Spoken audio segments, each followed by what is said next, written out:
तो आज की वीडियो में हम प्राइम मिनिस्टर मोदी का करप्शन को बेनकाब करेंगे, और वो भी सबूतों के साथ, वो भी इंटरनेशनल रिपोर्ट्स के मुताबिक, वो भी बड़े बड़े जो खबरें हैं उसके मुताबिक। उससे पहले अगर आप मेरे चैनल पर नए हैं तो चैनल को सब्सक्राइब कीजिएगा और बेल आइकन बिल्कुल मिस नहीं कीजिएगा। तो बात करते हैं इकोनॉमिक्स टाइम्स। मैं पाकिस्तान की न्यूज़पेपर की बात नहीं करा, इंडिया की किसी न्यूज़पेपर की बात नहीं करा, मैं the economist, the economic times की बात कर रहा हूँ। द इकोनॉमिक टाइम्स, उसकी हेडिंग छपती है और उसमें लिखा होता है Modi government has broken all the records of corruption. ये कौन बोल रहा है? अरविंद केजरीवाल। अरविंद केजरीवाल जो है वो basically he is chief minister of Delhi government, I think ना, दिल्ली का जो है चीफ मिनिस्टर। तो वो उसने बात की है। उसने एक जो रिपोर्ट है इनकी, ऑडिटर जनरल ऑफ इंडिया, जिस रिपोर्ट में बताया गया है कि एक जो है भारतमाला एक हाईवे प्रोजेक्ट था जिसकी कॉस्ट जो है पर किलोमीटर तकरीबन 18 करोड़ थी, और मोदी सरकार ने 18 करोड़ की जगह वहाँ पे करप्शन की है 250 करोड़ रुपए की। और वो जो है, मैं इस जो सबूत है वो भी मैं आपको इसमें दिखाऊंगा। उसके अलावा मोदी सरकार का जो करप्शन है, दूसरे भी मैं करप्शन इसी वीडियो में बताऊंगा। दूसरा भी करप्शन है कोल प्रोजेक्ट किया, और एक मोदी का जो करप्शन है वो एक्सपोज कर रहा हूँ। सारी रिपोर्ट्स, अल जज़ीरा की रिपोर्ट्स, हिंदुस्तान टाइम्स की, इंडियन टाइम्स की, सारी रिपोर्ट्स मैं आपके सामने रख रहा हूँ।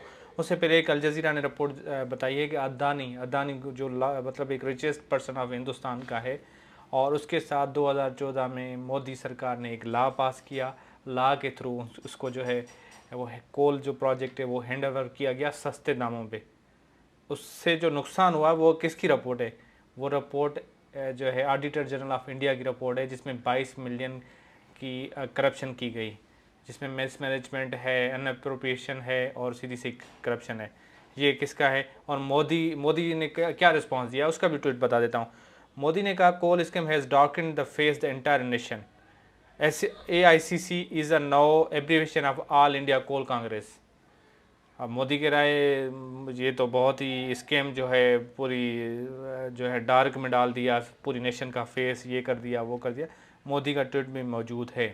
लेकिन मोदी ने ये जो क्या कहते हैं, ये सुप्रीम कोर्ट में मामला जाता है, और मोदी ने खुद ही इसको कॉन्ट्रैक्ट दिया था, खुद ही लॉज पास करके, और उसमें ये कहा जा रहा है कि मोदी पे ये ब्लेम लग रहा है कि मोदी सरकार सीधी से इसकी बेनिफिशरी है, इसके करप्शन में वो इन्वॉल्व है।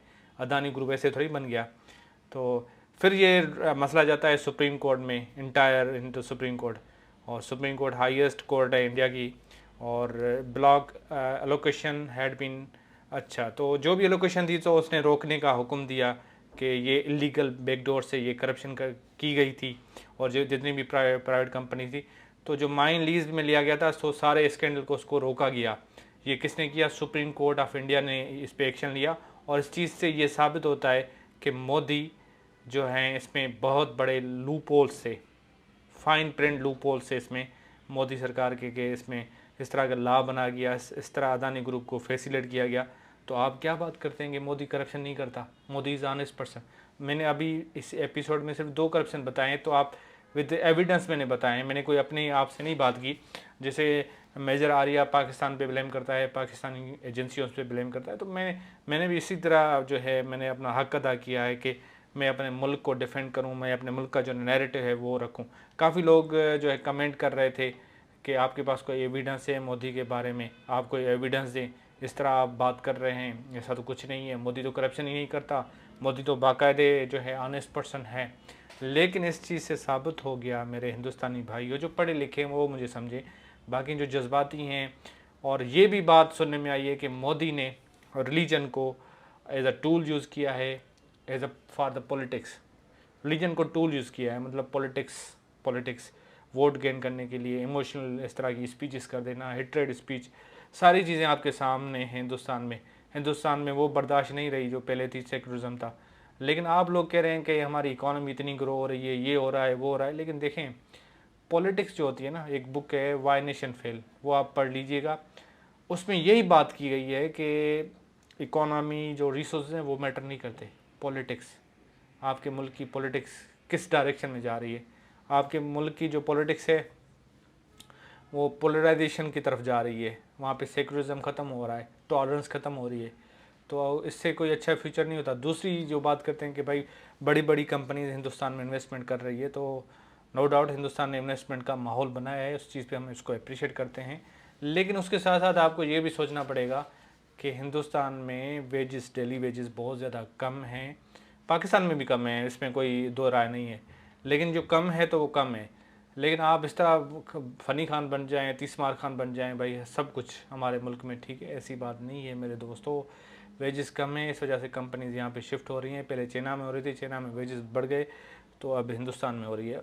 और आपको ये बताऊँ, ये जो इन्वेस्टमेंट है, जो बड़ी बड़ी कंपनीज आ रही हैं यूरोप से, सिर्फ चाइना को कंटेन करने के लिए आ रहे हैं। चाइना का जो पावर है उसको कंटेन करने के लिए आ रही हैं। तो इसमें तो दो राय है ही नहीं। जो साउथ एशिया में जो हेजमनी वो चाहते हैं कि हिंदुस्तान की हेजमनी कायम हो, और पाकिस्तान के पास जो वेपन्स वगैरह हैं वो वार लॉर्ड्स जिसको कह दें फॉर द डिटरेंस हैं। तो यही चीज़ें हैं कि वो पाकिस्तान तो सिर्फ डिटरेंस चाह रहा है, आप तो हेजमनी चाह रहे हो। आप तो चाह रहे हो कि आपकी हुकूमत उस पर जो है बांग्लादेश पे भी आपकी पॉलिसी चलें, अफ़गानिस्तान में भी आपकी पॉलिसी चले। आप तो चाह रहे हो पाकिस्तान में भी आपकी पॉलिसी चलें, लेकिन वो नहीं हो सकता। आपकी मर्ज़ी से हर चीज़ नहीं होती, समझ रहे हो।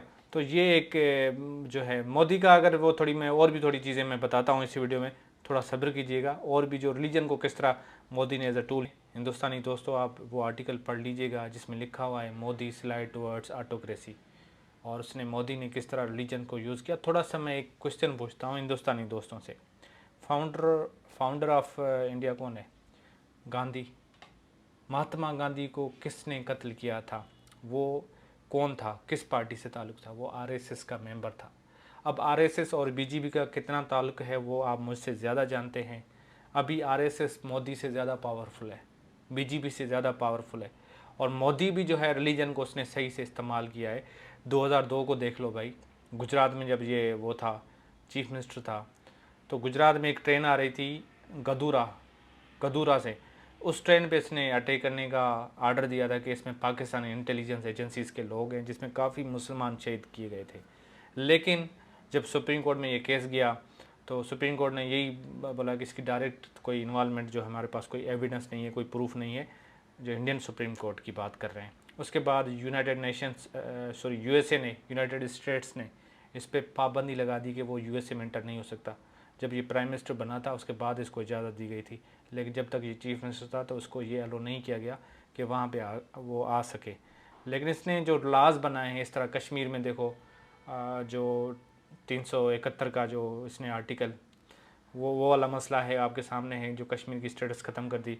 और उसके अलावा जो मुसलमानों के लिए वहाँ पे रहना है, मुसलमानों की जो ज़िंदगी है वो बहुत ही मुश्किल कर दी है। इस तरह के लॉज बनाए गए हैं सिटीज़नशिप के कि काफ़ी वहाँ पे नारे यही लग रहे हैं कि अगर हिंदुस्तान में रहना होगा, जय श्री राम कहना होगा, तो आपको स्कूलों में ये चीज़ें मजबूर की जाती हैं कि आपको पूजा करनी पड़ेगी। ये बहुत ही गलत है, और ये मतलब वायलेशन है ह्यूमन राइट्स, फंडामेंटल राइट्स की।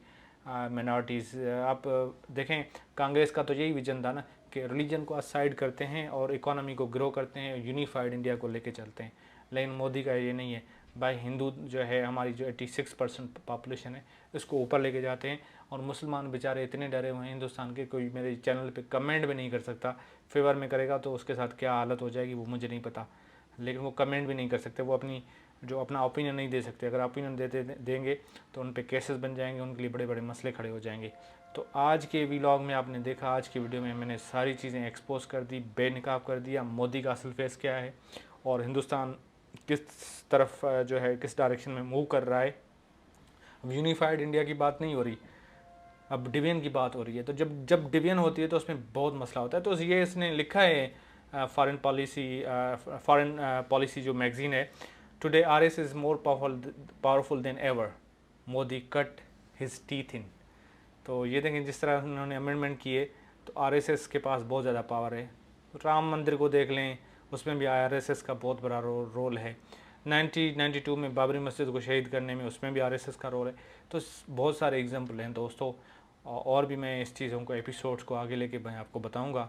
आपसे गुजारिश है कि चैनल पे नए हैं तो चैनल पे सब्सक्राइब करें, और अपनी राय जो है आप कमेंट में मुझे दे सकते हैं। आपका कोई क्वेश्चन हो तो मैं आपकी जवाब देने की भरपूर कोशिश करूँगा। और आप सबका शुक्रिया। अल्लाह हाफिज़।